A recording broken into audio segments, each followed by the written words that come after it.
आज मैं आप लोगों को चैप्टर 4 समझाने जा रहा हूं जिसका नाम है समतलीय समानांतर षटफलक या आयतघन। ये आयतघन क्या होता है इसके बारे में थोड़ी जानकारी दे दूं, क्योंकि ये चैप्टर एक मेंसुरेशन का चैप्टर है और ये 3 डायमेंशनल चैप्टर है। तो ये जो चित्र है आयतघन ये 3 डायमेंशनल है और बोर्ड हम लोगों का 2 डायमेंशनल है। थोड़ा सा फिगर को समझने में दिक्कत होगा। तो एक एग्जाम्पल लेते हैं। जो किताब है आप लोगों का, कॉपी, किताब, कोई बक्सा हुआ, ये जो चीज़ें हैं, लकड़ी का टुकड़ा हो गया या बल्ला हो गया, क्रिकेट का बैट, तो इस तरह के जो उदाहरण हैं ये आयत घन होते हैं। तो किताब की अगर उदाहरण लें तो किताब में कितने तल होते हैं? तो मैथ का बुक आप लोगों के पास होगा। ये जो किताब है इसमें 6 तल हैं।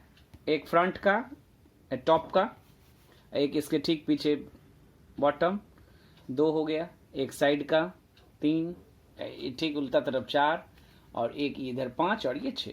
तो आयतघन में कुल 6 तल होते हैं। चित्र देख करके समझ पाना मुश्किल है। एक ये है, एक ये है, एक ये है, एक ये है। यहां तो 4 ही दिख रहा है आपको, लेकिन 4 नहीं है बल्कि 6 है।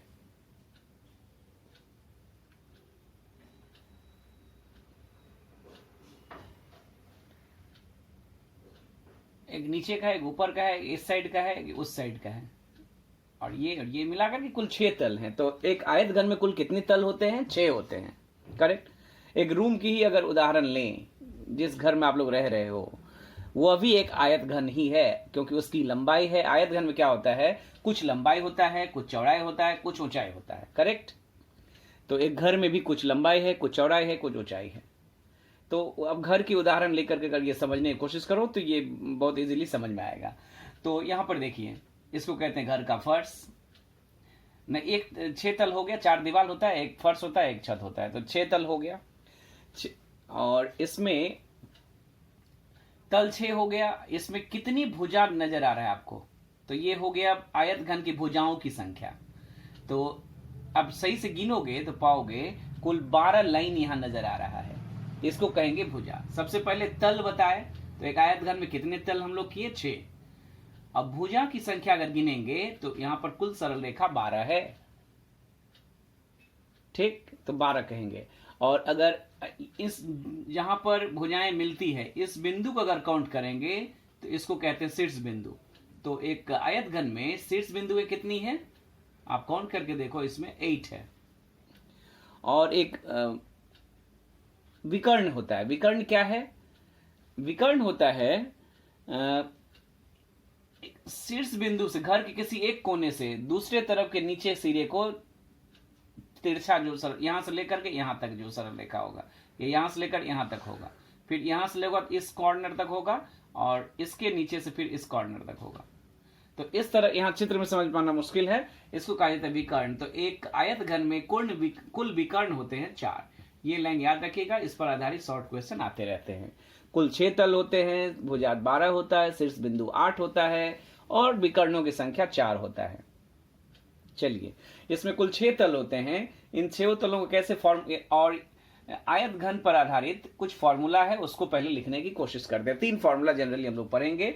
संपूर्ण तल का क्षेत्रफल, फिर इसका आयतन और इसके विकर्ण की लंबाई कैसे निकाला जाएगा। संपूर्ण तल में 6 तल है, 6 तल को जोड़ने पर यह फॉर्मूला मिलता है, जिसको आप याद रखेंगे। 2 इंटू, शॉर्ट में लिख दे रहे हैं क्योंकि यहाँ स्पेस कम है। आप लोग फॉर्मूला अपने कॉपी में सबसे पहले लिखेंगे, फिर सवाल बनाने की कोशिश करेंगे। लंबाई इंटू चौड़ाई प्लस चौड़ाई इंटू ऊंचाई प्लस ऊंचाई इंटू लंबाई। चूंकि ये क्षेत्रफल है इसीलिए इसको लिखेंगे वर्ग इकाई। ये फॉर्मूला आप लोग लिख लेंगे और याद रखने की कोशिश करेंगे।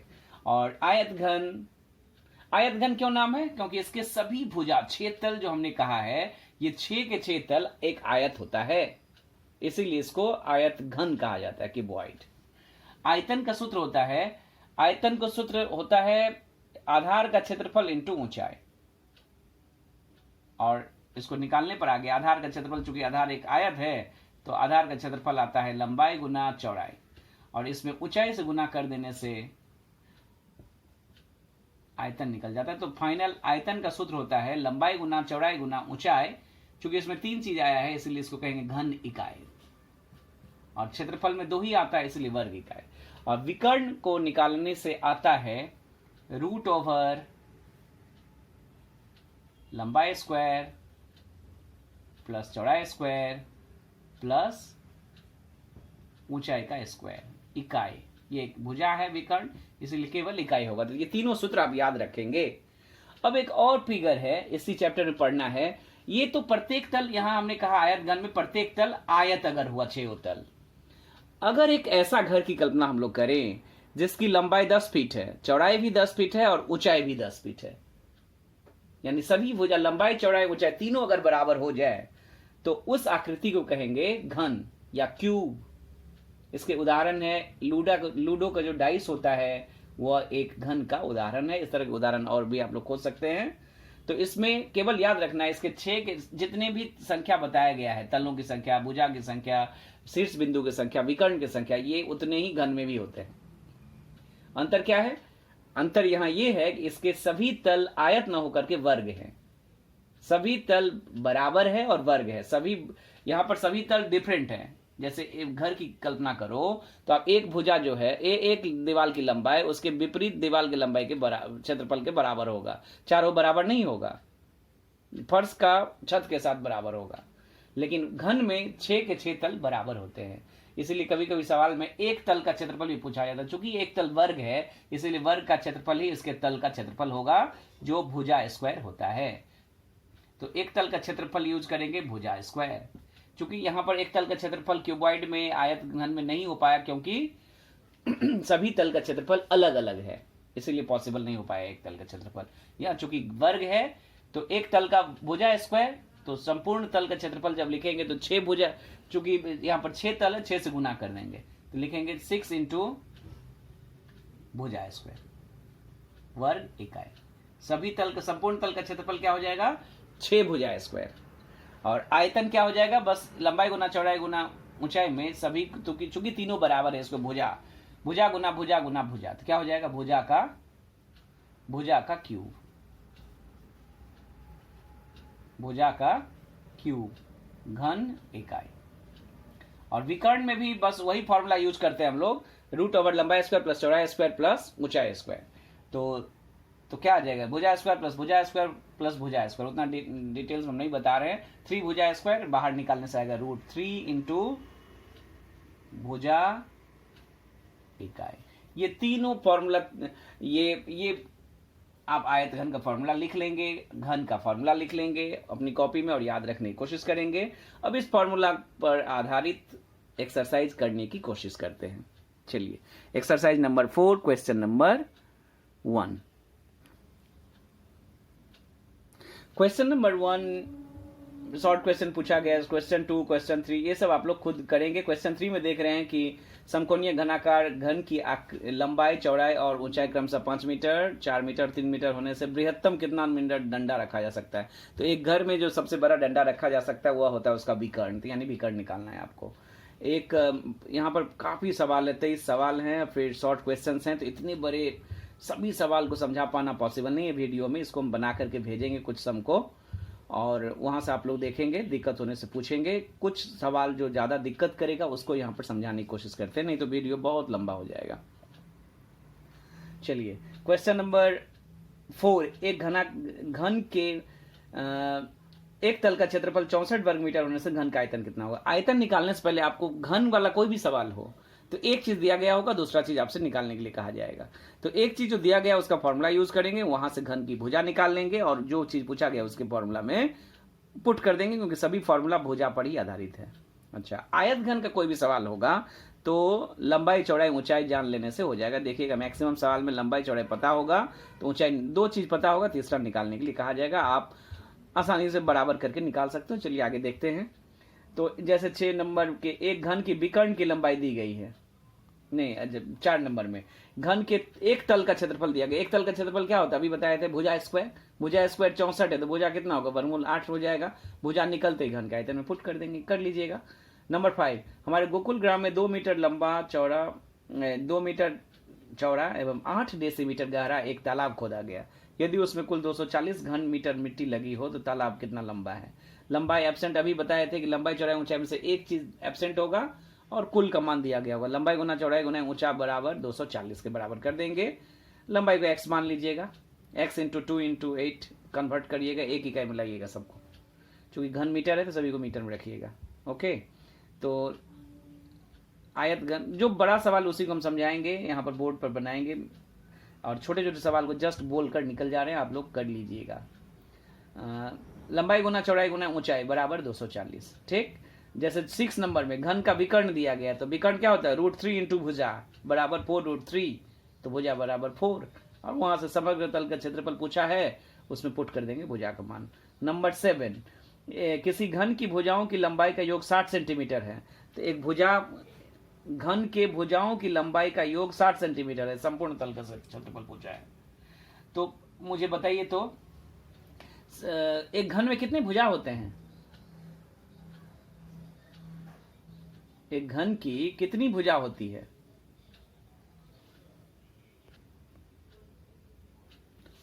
तो आप जानते हो भुजा 12 होते हैं, तो एक भुजा का हो गया 5, फिर फॉर्मूला हम पुट कर देंगे, हो जाएगा नंबर 8। सेम है, इसको भी ट्राई करिएगा। नंबर 9, एक समकोणीय चौपाल का आयतन, चौपाल माने आयत घन की बात हो रही है, आयतन 432 घन सेंटीमीटर है, उसे दो समान आयतन वाले घन, यहाँ पर थोड़ा लैंग्वेज करेक्शन करिएगा, अनुपात पूछा आयतन का, बिल्कुल नहीं पूछा जाएगा, क्योंकि दोनों तो समान आयतन वाले। एक बड़ा सा घन है, इसको समझने की कोशिश करें। एक बड़ा सा घन है और उस बड़े घन को दो बराबर घन में बांटना है। तो बड़े घन का आयतन 232 दिया गया है, तो उसको दो बराबर घन, छोटे घन में अगर बांट देंगे आधा आधा, तो 216 करके हो जाएगा। तो उस जो छोटा घन होगा उसकी भुजा कितनी होगी, ऐसा पूछा गया। तो इसको लैंग्वेज को लिखेंगे, एक समकोणीय चौपाल का आयतन 432 घन सेंटीमीटर है, उसे दो समान आयतन वाले घन में बांटने से प्रत्येक घन के भुजा की लंबाई ज्ञात कीजिए। यह लैंग्वेज होगा, भुजा की लंबाई पूछा जाएगा। तो 216, तो भुजा की आयतन 216 है, तो आयतन का फॉर्मूला क्या होगा? भुजा क्यूब इक्वल टू 216, तो भुजा बराबर 6 होगा। किसका क्यूब है? 216, 6 का। तो इस सवाल को बनाकर भेजेंगे, देख लीजिएगा। नंबर 10 नंबर 10 थोड़ा समझाने की कोशिश करते हैं। किसी घन की, ये माध्यमिक में भी आया हुआ है, माध्यमिक संभवतः 2018 में आया हुआ है। तो किसी घन की प्रत्येक भुजा को 50% कम कर दिया जाए तो प्रथम घन, यानी जो घन था और अभी जो घन हुआ 50% कम करने के बाद जो छोटा हो गया घन, उसके आयतन का अनुपात क्या होगा? तो यहां पर देखिए, ये पहले जो घन था उसका भुजा अगर a माने तो इसका आयतन क्या हो जाएगा? a cube. और अभी यानी कम होने के बाद भुजा पहले a था, अब 50% कम हो गया। a का 50% कितना होता है? आधा, a/2 कम हो गया, मान माइनस घटाएंगे तो a/2 ही आएगा मिन घटाव करने पर। अब इसका आयतन क्या होगा? a/2 का होल क्यूब आ जाएगा, क्योंकि भुजा के क्यूब होता है आयतन, a³/8। इन दोनों का अनुपात पूछा है, अनुपात निकालिए। a³ से a³ कट जाएगा, यहां बचेगा 1, यहां बचेगा 1/8। 8 से क्रॉस मल्टीप्लाई कर देंगे तो यहां होगा 8:1। ये आंसर होगा। बहुत इजी है, ये मुझे बताना नहीं चाहिए था, बहुत ही इजी है। नंबर 11 में एक समकोणीय ठोस आकार के बॉक्स की लंबाई, चौड़ाई और ऊंचाई का अनुपात दिया गया 3:2:1 और उसका आयतन दिया गया 384। तो बॉक्स के संपूर्ण तल का क्षेत्रफल पूछा है। तो लंबाई, चौड़ाई, ऊंचाई तीनों का अनुपात दिया गया, इसके अनुसार मान लेंगे लंबाई 3x, चौड़ाई 2x और ऊंचाई x। इसके द्वारा हम लोग आयतन निकाल लेंगे। लंबाई गुना, आयतन का सूत्र क्या होता है? लंबाई गुना चौड़ाई गुना ऊंचाई। ये आयतन किसके बराबर दिया गया है? इसमें बुक में दिया गया है 384। 384 जैसे ही हो जाएगा, यहां से क्या, किसका मान निकल जाएगा? x का मान निकल जाएगा।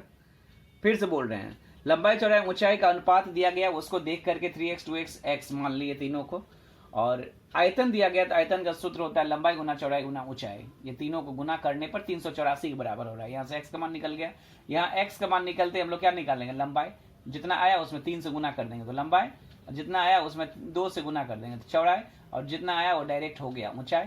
लंबाई, चौड़ाई, ऊंचाई मिल गया। तो अब आपको क्या निकालना है?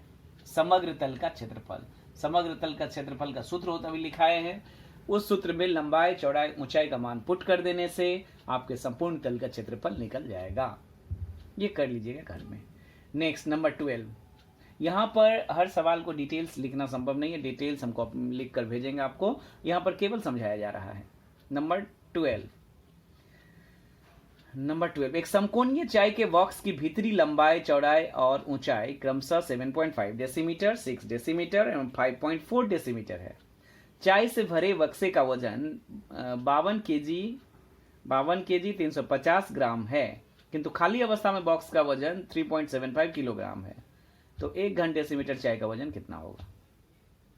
है तो बिल्कुल सिंपल, कुछ करना है नहीं।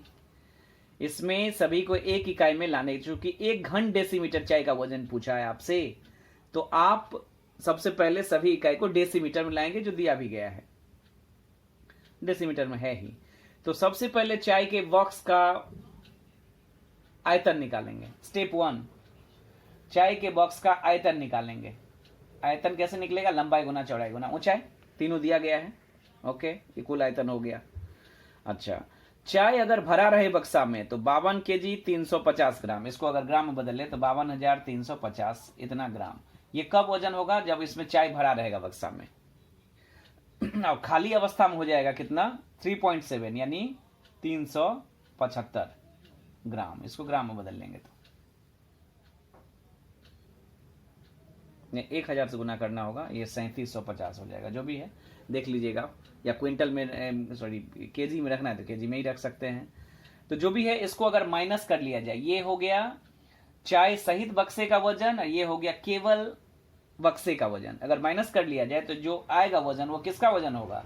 वो होगा चावल रखा गया ना, तो सॉरी चाय है तो चाय का वजन हो जाएगा। दोनों घटाने से किसका वजन आएगा? चाय का वजन। कुल वजन निकल जाएगा माइनस करने के बाद। और चाय का आयतन निकला हुआ है लंबाई गुना चौड़ाई गुना ऊंचाई करने के बाद। ये कुल आयतन है और ये कुल वजन है। और पूछा है 1 घन डेसीमीटर चाय का वजन कितना होगा। कुल वजन में इसको जानने के लिए 1 घन डेसीमीटर चाय का वजन जानने के लिए आपको आयतन में वजन से भाग देना होगा। सॉरी, वजन में आयतन से भाग देना होगा। वजन में आयतन से भाग देना होगा।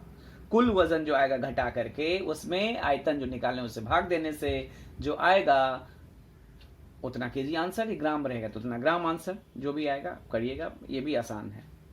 नेक्स्ट नंबर 13 समझाने की कोशिश करते हैं। 13, एक वर्गाकार आधार वाली पीतल की प्लेट की लंबाई x मीटर एवं मोटाई, यहाँ पर कुछ नहीं लिखा है, लिखेगा 1 मिलीमीटर है, एवं प्लेट का वजन 4725 ग्राम है। यदि 1 घन डेसीमीटर पीतल का वजन 8.4 ग्राम हो तो x का मान कितना होगा? सबसे पहले एक ऐसा आयत घन है जिसकी लंबाई है x, चौड़ाई है x, ऊंचाई है, मोटाई माने ऊंचाई 1 मिलीमीटर, 1 ये सब cm है। इस सवाल को करने के लिए एक चीज बता दो, यहां पर 1 घन डेसीमीटर जो यहां पर सवाल में लिखा गया लास्ट में,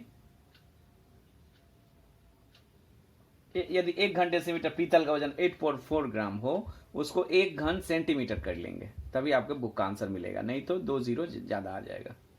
1 घन डेसीमीटर की जगह 1 घन सेंटीमीटर होना चाहिए। तो जो भी है सभी को एक इकाई में लाते हैं, 1/10 सेंटीमीटर, चूंकि सेंटीमीटर में है तो सेंटीमीटर। इस यहां पर क्या निकालेंगे? आयतन। आयतन कैसे निकालेंगे? x इंटू 1/10 घन सेंटीमीटर। ये जो आयतन निकला और 1 का मान पता है, कुल वजन पता है, अब क्या निकलेगा? कुल वजन पता है। कुल वजन कितना है? 4725 ग्राम में दिया गया है और 1 घन डेसीमीटर का वजन दिया गया है। इसको अगर भाग दे दिया जाए तो आयतन निकल जाता है। कुल वजन में एक आयतन का अगर भाग दे दिया जाए, एक आयतन के वजन से अगर भाग दे दिया जाए तो कुल आयतन निकल जाता है। तो कुल आयतन क्या होगा? 4725 में 1 घन सेंटीमीटर यहां कर लीजिएगा। 1 घन सेंटीमीटर का वजन है 8.4 ग्राम। ये जो आयतन निकला यही कुल आयतन निकला है, ये घन सेंटीमीटर होगा। चूंकि ये भी कुल आयतन है, ये भी कुल आयतन है, प्रश्नानुसार ये दोनों बराबर है, यहां से x का मान निकाल लेंगे और यही पूछा गया है।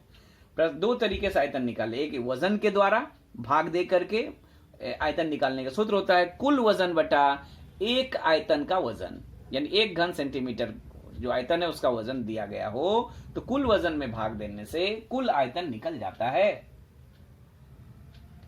और एक आयतन कैसे निकाले, फॉर्मूला से लंबाई गुना, इसको लिखिएगा कंप्लीट, लंबाई गुना चौड़ाई गुना ऊंचाई, लंबाई x चौड़ाई x और ऊंचाई 1/10, 1 मिलीमीटर को हमने सेंटीमीटर में बदल लिया।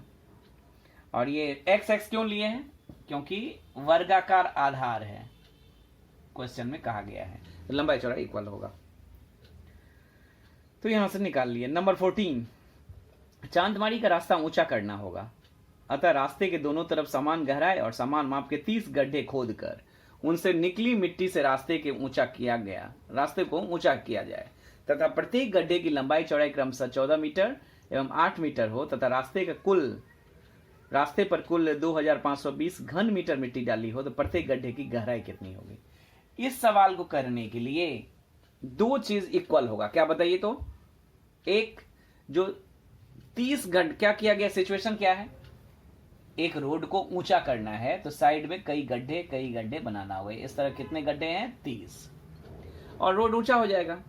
तो ऐसा करने से रास्ते में कुल कितने मिट्टी लगा है, तो ये दिया गया है 2520 घन मीटर मिट्टी लगा है।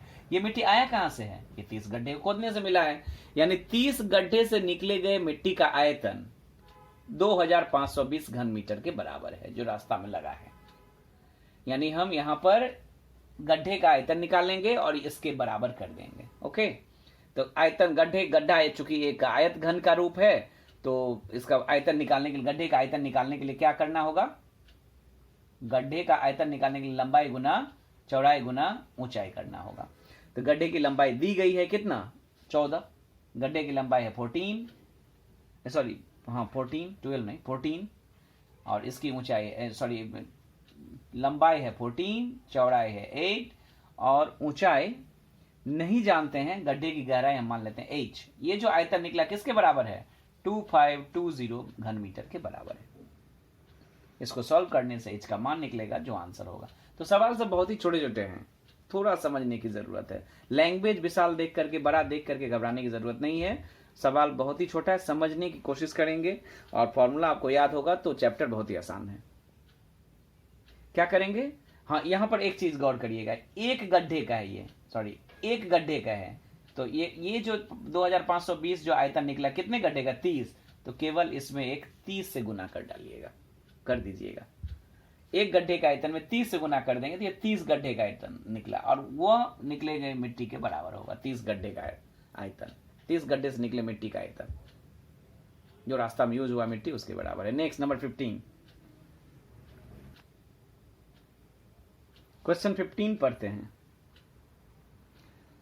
एक घनाकार जल से भरे हौज से समान माप की 64 बाल्टी से जल निकाला गया। एक बड़ा सा हौज है, उसमें 64 बाल्टी पानी अगर निकाल दिया जाए तो हौज में 1/3 भाग अब भी जल से भरा रहेगा हौज। ठीक, यदि हौज की एक भुजा की लंबाई 1.2 मीटर हो तो प्रत्येक बाल्टी में कितना जल अटता है, एक जो बाल्टी से निकाला गया। ठीक, अब देखिए चूंकि ये घनाकार है, घन की आकृति है, तो इसमें कुल कितना, मुझे ये केवल बता दीजिए कि 1/3 पानी यहां पर पड़ा हुआ है, तो बाल्टी से ये भाग पानी बाल्टी से निकल गया, ये भाग बाल्टी से निकला, ये भाग कितना है, निकला हुआ पानी कितना है, कितना भाग होगा, तो कुल भाग 1 होता है, तो 1 में से 1/3 को घटाएंगे तो आएगा 2/3। ये निकला हुआ पानी का हिस्सा है, निकला हुआ पानी का भाग है 2/3। 1/3 पड़ा है तो 2/3 निकल गया। ये जो 2/3 पानी निकल चुका है कितने बाल्टी से, 64 बाल्टी से। ठीक, यानी इस घन के 2/3 भाग का आयतन 64 बाल्टी के आयतन के बराबर है। ओके, तो अब हम पूरे 2/3 का आयतन कैसे निकलेगा, पूरे का आयतन निकाल लेंगे और 2/3 से गुना कर देंगे। तो 64 बाल्टी का एक 2 लाइन का सवाल है। ये आया था MP 2019 में, यानी 2019 के माध्यमिक परीक्षा में यही सवाल आया था। 64 बाल्टी जल का आयतन या पानी का आयतन किसके बराबर होगा? ये होगा 2/3 भाग किसका? पूरे घन का आयतन। पूरे घन के आयतन के 2/3 भाग के बराबर। 2/3 क्यों? क्योंकि 64 बाल्टी द्वारा 2/3 भाग पानी निकल चुका है। तो पूरे घन का आयतन क्या होगा? हम जानते हैं भुजा क्यूब होता है फॉर्मूला।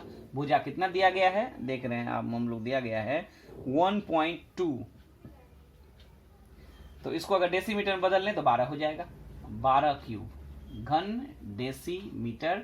घन डेसीमीटर इसलिए बदल लिए, घन डेसीमीटर को 1 घन डेसीमीटर इक्वल टू 1 लीटर होता है। तो इसको लीटर भी लिख सकते हैं, दोनों बराबर होता है।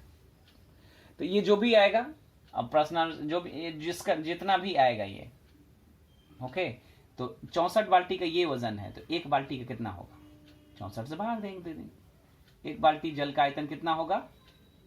जितना भी 1 बाल्टी जल का आयतन कितना होगा?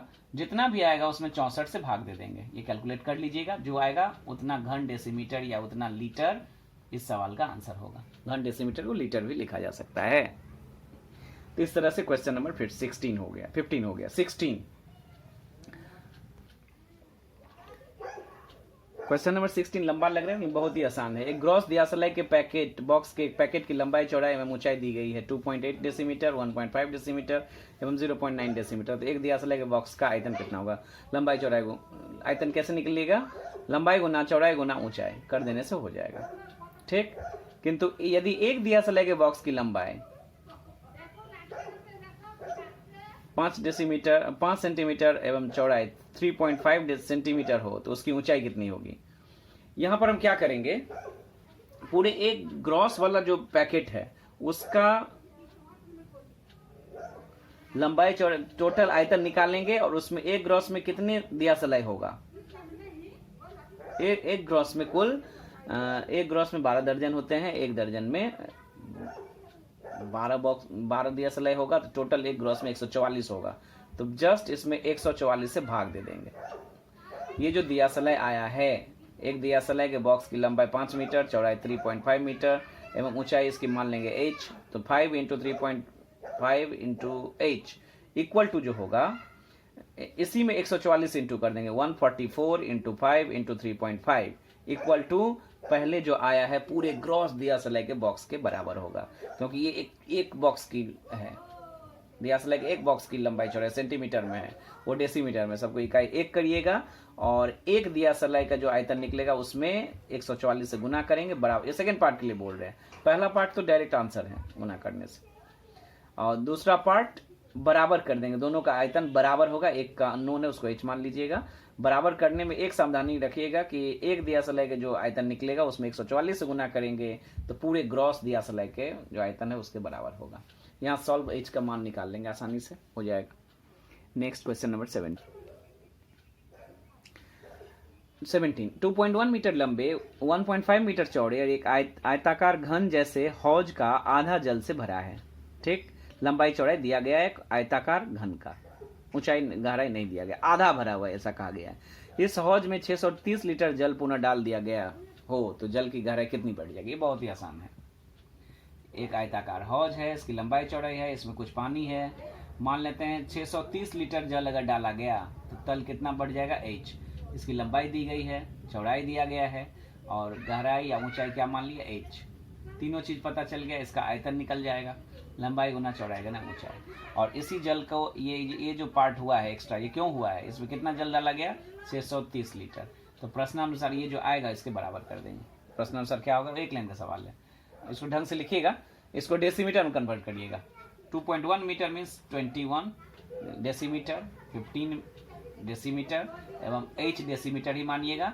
ये जो आयतन निकलेगा उठे हुए जल का आयतन, ये किस वजह से? ये 630 लीटर के बराबर होगा। डेसीमीटर घन डेसीलीटर, सॉरी घन डेसीमीटर और लीटर सेम, दोनों बराबर होता है। 1 घन डेसीमीटर इक्वल टू 1 लीटर, इसीलिए घन डेसीमीटर, ये घन डेसीमीटर में आएगा, ये लीटर में है, इसलिए दोनों इक्वल है। यहाँ से इसका मान आसानी से निकाल लेंगे, जो आएगा उतना डेसीमीटर आंसर होगा। नेक्स्ट नंबर 18, गांव के एक आयताकार मैदान की लंबाई एवं चौड़ाई दी गई है 20 मीटर 15 मीटर। इस मैदान के भीतर चारों कोनों पर खंभा डालने के लिए 4 मीटर लंबे घन आकृति के गड्ढे खोदकर निकली मिट्टी को शेष जमीन पर समान रूप से डाल दिया गया। मैदान की ऊंचाई कितनी बढ़ जाएगी? ये भी समझने लायक सवाल, इस सवाल को हम बनाकर भेज रहे हैं आपको, थोड़ा समझ लीजिए। यहाँ पर एक आयत है जो 20 है और 15 है, तो आयतन हो जाएगा, गुना कर देंगे। चारों कोनों पर वर्गाकार एक गड्ढा खोदा गया, एक ही है, यहाँ पर साइज अलग लग रहा है लेकिन एक ही है। तो 4 गड्ढे खोदे गए, इससे जो मिट्टी निकलेगा 4 मीटर लंबा है ये घन आकृति, ये 4 वर्ग है, घन है, इनफैक्ट घन है, गड्ढा किया गया है, लंबाई भी है, चौड़ाई भी है और गहराई भी है, तो सब 4 है। तो चारों से जो मिट्टी निकलेगा उसको कह रहा है, यहाँ कहीं इधर उधर नहीं करेंगे, ये जो बचे हुए पोर्शन है इसी को ऊंचा कर देंगे और जमीन को, ठीक। तो सबसे पहले हमको इसका क्षेत्रफल निकालना है, कितना? 12 नहीं है, 20 है। 20 गुना 15 निकालना है, जो हो जाएगा 300। ये पूरे मैदान का क्षेत्रफल है, ओके। अब एक गड्ढे का क्षेत्रफल निकालते हैं। एक गड्ढे का क्षेत्रफल, चूंकि ये घन है, आयतन निकालेंगे। एक गड्ढे का आयतन निकल जाएगा 4 का क्यूब यानी 64, 4 का क्यूब 64 घन मीटर। तो चूंकि यहाँ 4 गड्ढा है तो 4 का हो जाएगा 4 × 64। ये जो मिट्टी निकला, गड्ढे से जो मिट्टी निकला, इसी को ये गुना करने पर आता है 256 घन मीटर। ये जो 256 घन मीटर मिट्टी निकला है, इससे ऊंचा किया जाएगा, किसको?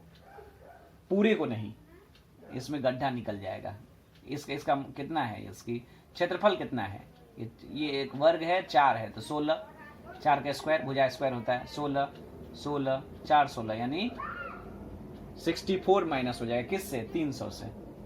300 से 64 माइनस होगा तो आ जाएगा 236।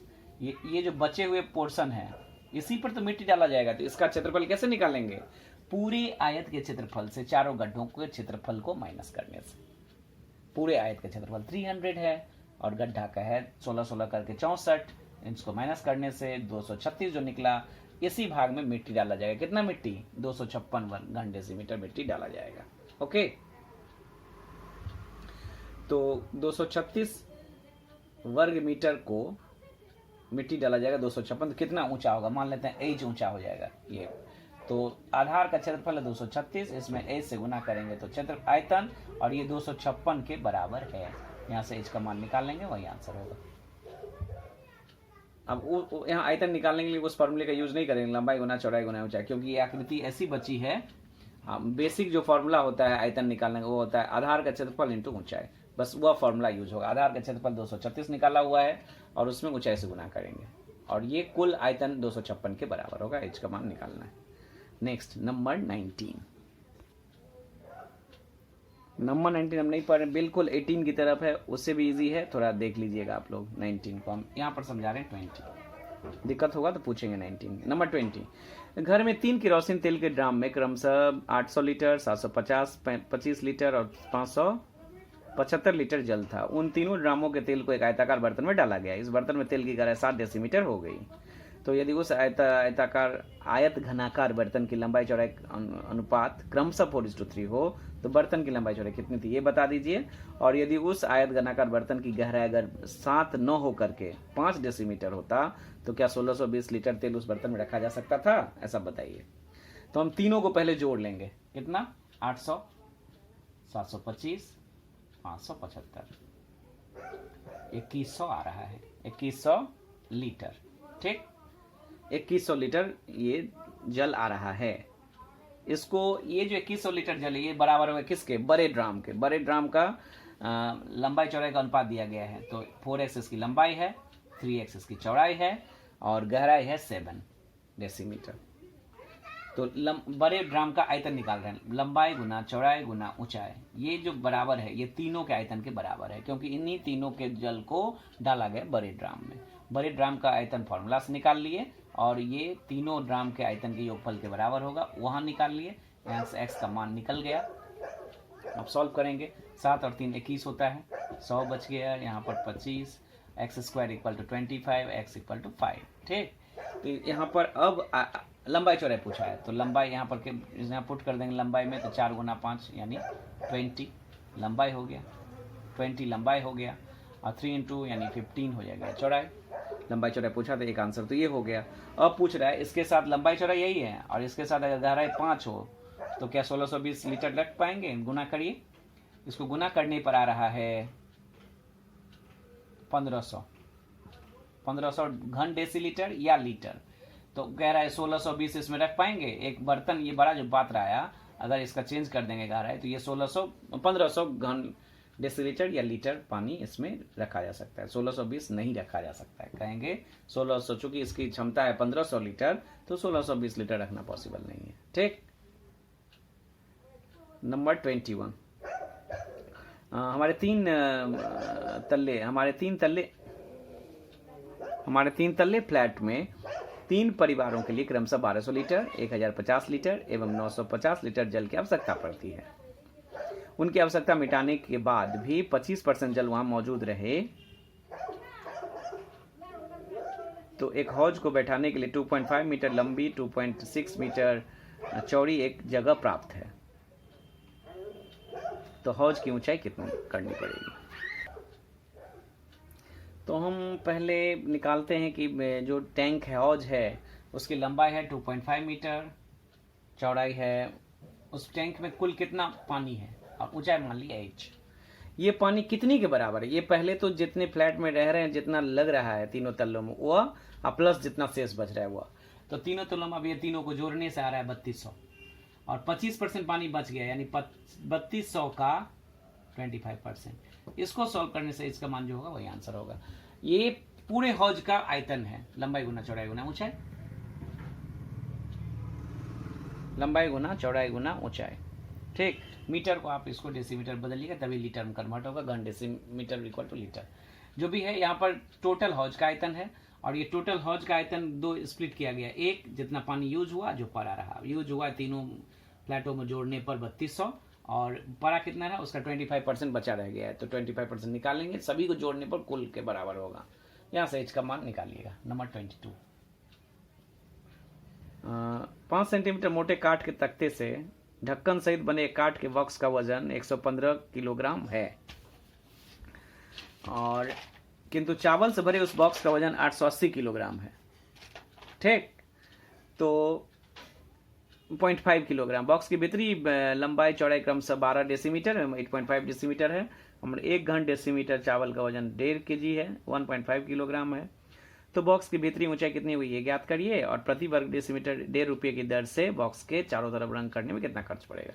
2 पार्ट हैं इसके, एक पार्ट है भीतर में जो सामान रखा जाएगा वो भीतर में रखा जाएगा और एक है रंग जो करना होगा बाहर में। तो रंग करने वाले बाद में कह रहे हैं, तो एक चावल सहित जो है, इस तरह का सवाल किए भी हैं, ये चावल सहित है बक्से का वजन और केवल बॉक्स का वजन है 115.5। ये घटाने पर जो होगा वो किसका वजन आ जाएगा? चावल का वजन आएगा, जो भी आएगा। ठीक, चावल का वजन आ रहा है, हम इसको ग्राम में कन्वर्ट कर लिए हैं, सॉरी केजी में ही है, तो 760 घटाने पर आ रहा है। ठीक, ये चावल का कुल वजन है। अब हम लोग क्या करेंगे, चावल के,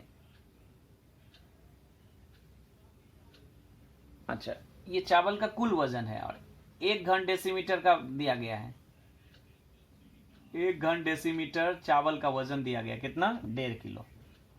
आपको बताए थे वजन में 1 घन डेसीमीटर चावल का भाग देने पर उसका आयतन निकल जाता है। इन दोनों को भाग देने से आयतन निकल जाता है। तो आयतन का सूत्र होता है चावल का कुल, चावल के आयतन का कुल मान सूत्र होगा चावल का कुल वजन बटा 1 घन डेसीमीटर चावल का वजन, जो 1.5 kg है। तो इसको भाग देने से आपको यानी 765/1.5 ये भाग देंगे तो आएगा, आपसे कैलकुलेशन करिएगा, घन डेसीमीटर 510 आ जाएगा। ठीक, ये कैसे वजन से आ गया, वजन को माइनस किए, उससे 1 घन डेसीमीटर भाग दिए तो आयतन निकल आया। अब हम चावल चूंकि अंदर में रखा गया तो बक्से के भीतरी आयतन ही इसके बराबर होगा। तो भीतरी आयतन के लिए हम लोग क्या करेंगे, इसकी लंबाई दी गई है, भीतर अंदर की लंबाई दी गई है, चौड़ाई दी गई है, ऊंचाई को मान लेते हैं h, तो लंबाई और ये इसके बराबर हो जाएगा। लंबाई कितनी दी गई है 12 डेसीमीटर, चौड़ाई कितनी दी गई है 8.5 और ऊंचाई को h मान लिए, किसके बराबर होगा 510 के। यहाँ से सॉल्व करेंगे h का मान निकल जाएगा। ठीक, तो ये एक ऊंचाई निकल के एक पार्ट हो गया। अब कह रहा है बाहर इसको रंग करना है, बाहर रंग करना है, तो ये जो लंबाई चौड़ाई दिया है भीतरी लंबाई चौड़ाई है, तो चूंकि तख्ता 5 सेंटीमीटर मोटा है तो अब बाहरी निकालेंगे, बाहरी क्षेत्रफल निकालेंगे, संपूर्ण तल का क्षेत्रफल। संपूर्ण तल के क्षेत्रफल के लिए लंबाई चौड़ाई ऊंचाई चाहिए, तो सभी में क्या होगा, लंबाई क्या होगा, बाहरी लंबाई क्या होगा, ये 12 है, इसमें चूंकि तख्ता मोटा है 0.5 तो दोनों तरफ से होगा, इस तरह से होगा, ये आप करके आए हो, ये 12 है और ये मोटा है, तो ये अंदर में ये 12 अगर है तो यहाँ बाहर में कितना हो जाएगा, ये कितना है 0.5 मोटा है। 0.5 कहाँ से, चूंकि ये डेसीमीटर में है और हम लोग 5 सेंटीमीटर दिया है, 5 सेंटीमीटर को डेसीमीटर में बदलेंगे, 10 से भाग देंगे, 0.5 आ जाएगा। ठीक, तो ये 0.5 एक तरफ से जुटेगा, 0.5 एक तरफ से जुटेगा, इसको जोड़ने पर आएगा 13। फिर इसी तरह चौड़ाई निकाल लीजिएगा, फिर इसी तरह ऊंचाई में 0.5 जोड़ दीजिएगा, तीनों निकल जाए तो निकालेंगे संपूर्ण तल का क्षेत्रफल। कैसे, फॉर्मूला होता है 2 गुना लंबाई प्लस चौड़ाई, देखिएगा वो फॉर्मूला। संपूर्ण तल का क्षेत्रफल निकलने पर इसमें गुना कर देंगे 1.5 रुपया से, तो जो आएगा वही कुल खर्च निकल जाएगा रंग करने में। संपूर्ण तल के क्षेत्रफल निकालने पर 1.5 रुपया से गुना कर देंगे 1.5 से। ठीक, करिएगा इसको। नंबर 23, 20 मीटर लंबे एवं 18.5 मीटर चौड़े एक आयताकार तालाब में 3.2 मीटर गहरा जल है, जिसमें प्रति घंटा 160 किलोमीटर जल निकालने वाले एक पंप को कितने समय तक चलाना पड़ेगा कि पूरा तालाब खाली हो जाए। यदि वह जल 59.2 मीटर लंबे एवं 40 मीटर चौड़े एक मोरदार खेत में डाला जाए तो उस जमीन की गहराई कितनी होगी, उस जमीन में जल की गहराई कितनी होगी। अच्छा, यहां पर हम लोग जो तालाब है उसका कुल आयतन निकालेंगे। कैसे, लंबाई गुना 20 है, चौड़ाई है 18.5 और गहराई या ऊंचाई है 3.2। तो ये जो क्षेत्रफल, ये जो आयतन निकला घन मीटर, ये जो आयतन निकला, ये कुल आयतन हो गया तालाब का। अच्छा, 1 किलोलीटर जल निकाल रहा है 1 घंटे में, 160 किलोलीटर जल निकाल रहा है 1 घंटे में, तो इतना जल कितने घंटे में निकालेगा, सिंपल भाग देना है, इसमें 160 से भाग देंगे, जो आएगा उतना घंटा पूरे तालाब को खाली करने में लगा समय होगा। कुछ नहीं है, इसका आयतन निकालना है और 160 से भाग देना है, सिंपल। सेकेंड पार्ट, अब कह रहा है ये जल एक खेत में डालना है, ये जो आयतन आया है इसको एक खेत में डालना है। कितना आयतन, ये शायद कैलकुलेशन करने से देखिएगा, ये जो 1184 आएगा, ये देख लीजिएगा। तो ये जो 1184 किलोलीटर जल है इसको एक खेत में डाला जाएगा जिसकी लंबाई चौड़ाई दी गई है। तो इस ये जो खेत का आयतन जो होगा, जल भरने के बाद जो आयतन होगा जल का, वह इसके 1184 बराबर होगा। तो उसका आयतन कैसे, खेत चूंकि आयत घन है तो लंबाई गुना चौड़ाई गुना ऊंचाई, तो 59.2 इंटू इसकी चौड़ाई दी गई है 40 और कितना ऊंचाई मान लेते हैं h, ये कितने के बराबर होगा 1184 जो जल निकला था टोटल तालाब का, क्योंकि पूरा को खाली करके एक पानी में एक खेत में दिया गया है। तो इसकी ऊंचाई कितनी बढ़ जाएगी या गहराई कितनी हो जाएगी जल की, जो भी है h का मान निकालना आंसर। ये फर्स्ट पार्ट और ये सेकेंड पार्ट, सॉल्व करिएगा दोनों। अब हम लोग करते हैं शॉर्ट क्वेश्चन 24 MCQ। एक समकोणीय बॉक्स का भीतरी आयतन 440 घन डेसीमीटर है और भीतर का क्षेत्रफल है 88, तो ऊंचाई कितना होगा, भाग देना है। आयतन में आधार का क्षेत्रफल, क्योंकि आयतन का फॉर्मूला होता है आधार का क्षेत्रफल इंटू ऊंचाई, तो इसमें भाग देंगे तो ऊंचाई आ जाएगा 5 आ जाएगा। और नंबर 2, एक आयताकार गड्ढे की लंबाई 40 मीटर, चौड़ाई 12 मीटर, गहराई 16 मीटर हो तो उस गड्ढे की 5 मीटर लंबाई 2 मीटर जो भी दिया गया भाग देना है। एक छोटा सा तख्ता, उसमें कितना रखा जा सकता है बड़े में, तो बड़े के आयतन में छोटे के आयतन से भाग देना है। और नंबर 3 है, एक घन के पार्श्वतल का क्षेत्रफल 256 वर्ग मीटर हो तो घन का आयतन कितना होगा, बताए थे। पार्श्वतल का क्षेत्रफल भुजा स्क्वायर होता है, चूंकि 4 पार्श्वतल माने एक घर की कल्पना करेंगे तो जो खड़ा है दीवार उसको पार्श्वतल कहा जाता है, और ऊपर नीचे वाला आधार तल हो गया। तो 4 पार्श्व तल है, 256 4 तलों का क्षेत्रफल है। तो एक तल का निकाल लेंगे, यहाँ पर एक तल का क्या निकल जाएगा, 4 से भाग देगा, 256 में 4 से भाग दे देंगे तो आ जाएगा 64। एक तल का 64, तो फॉर्मूला होता है भुजा स्क्वायर। भुजा स्क्वायर 64 है, तो भुजा कितना होगा, 8 होगा वर्गमूल निकालने पर। अब आयतन पूछ रहा है तो 8 का क्यूब हो जाएगा 512। ठीक, तो ये करिएगा। नंबर 4 में है 2 घनों का आयतन 1/27 है, तो दोनों घन का क्षेत्रफल पूछा है। तो आयतन क्या होगा, एक घन का अगर मान लिया जाए x और दूसरे का y भुजा, तो x क्यूब y क्यूब, ये दिया गया कितना 1/27 के। तो यहाँ से x बाई वाई क्या निकलेगा 1/3। तो यहाँ पर क्षेत्रफल पूछा है, तो यानी x² बाई वाई स्क्वायर। वैसे समग्र तल पूछा है तो 6 होना चाहिए, 6 कट जाएगा, तो 1/3 का होल स्क्वायर करना है, 1/9 is the answer. Next number 4 है सिंपल। एस क्षेत्रफल फॉर्मूला यूज करेंगे, कर्ण की फॉर्मूला यूज करेंगे और पुट कर देंगे दोनों को। देखिएगा इन चारों में से एक रिलेशन आ जाएगा। नेक्स्ट ट्रू फॉल्स कर लीजिएगा, फिल इन द ब्लैंक्स बहुत ही सहज है, हो जाएगा। नंबर 2 मार्क्स का जो क्वेश्चन है वो हम बता दे रहे हैं। क्वेश्चन नंबर 25, क्वेश्चन 25 का 1, एक आयताकार घन के तलों की संख्या x, भुजाओं की संख्या y, शीर्ष बिंदुओं की संख्या को z मान रहा है एवं विकर्णों की संख्या को p कह रहा है। तो बताइए x - y + z + p का मान बताइए। अभी जब चैप्टर को स्टार्ट किए थे तो चर्चा कर रहे थे कि एक आयत घन में तलों की संख्या होता है 6, भुजाओं की संख्या होता है 12, शीर्ष बिंदुओं की संख्या होता है 8, विकर्णों की संख्या होता है 4। बस जब सभी का मान पता है आपको, जस्ट जो राशि दी गई है उसमें पुट कर देना है x - y + z + p। ठीक, जो जोड़ घटा करके होगा वही आंसर होगा, ये बनाने की जरूरत नहीं। नंबर 2 में 2 आयताकार घन की भुजाओं की लंबाई क्रमशः 4, 6, 4 इकाई, एक घन की और दूसरी घन की है 8, 2h - 1 और 2 हो, और दोनों घन का क्षेत्रफल अगर घनफल माने आयतन, घनफल समान हो तो h का मान बताइए। तो पहले घन का आयतन क्या होगा 4 × 6 × 4, दूसरे घन का क्या होगा 8 × 2h - 1 × 2, तो दोनों बराबर हो जाएगा, वहां से इसका मान निकाल लेंगे। ये भी बहुत इजी है, कर लीजिएगा। नंबर 3, किसी घन की प्रत्येक भुजा को 50% बढ़ा दिया जाए तो घन के समग्र तल का क्षेत्रफल कितना % बढ़ जाएगा। इस तरह का सवाल हम किए थे। देखिएगा आप हिंट्स लेंगे क्वेश्चन नंबर 10 के। एक्सरसाइज 4 में क्वेश्चन नंबर 10 को सही समझेंगे तो आसानी से बना देंगे। वहां 50% कम कर दिया गया था, यहाँ 50% बढ़ा दिया गया, बस इतना ही डिफरेंस है, ये करिएगा। नंबर 4, किसी 3 ठोस घन जिनकी भुजाएं क्रमशः 3 सेंटीमीटर, 4 सेंटीमीटर एवं 5 सेंटीमीटर है, उन तीनों को गलाकर एक नया घन तैयार किया गया, तो उसकी भुजा कितनी होगी। ठीक, तो 3 वाले का आयतन कितना होगा 3 क्यूब 27, 3 क्यूब 27, 4 क्यूब दूसरे का होगा यानी 64, और 5 क्यूब तीसरे का होगा यानी कितना होगा 125। तीनों को जोड़ देना है तो बड़ा का हो जाएगा, कितना आ जाएगा 216 आ रहा है। 216, ये 200 बड़े घन का आयतन है। तो आयतन मीन्स भुजा स्क्वायर होगा, भुजा क्यूब होगा उसका, तो भुजा कितना होगा, ये किसका क्यूब है, ये 6 का क्यूब है, तो भुजा निकल गया 6। यही पूछा है, इस तरह से कर लेंगे। ठीक, नंबर 5, किसी घर के संलग्न दीवालों की लंबाई 12 और 8 मीटर है और घर की ऊंचाई है 4। एक घर है, एक भुजा है 12, दूसरा है 8 और ऊंचाई है 4, तो फर्श का क्षेत्रफल पूछा बताइए। तो ये थोड़ा ट्रिकी क्वेश्चन है। लंबाई, चौड़ाई, ऊंचाई तीनों दे दिया गया है और पूछा है फर्श का क्षेत्रफल। बताइए, सोच कर बताइए तो किसी भी घर के फर्श का क्षेत्रफल का सूत्र क्या होगा। इस चैप्टर से रिलेटेड नहीं है, ये क्लास 7 में भी आप करके आए हो कि चूंकि फर्श एक आयत है और उसमें लंबाई और चौड़ाई यूज हुआ है, तो फर्श का क्षेत्रफल होगा लंबाई गुना चौड़ाई।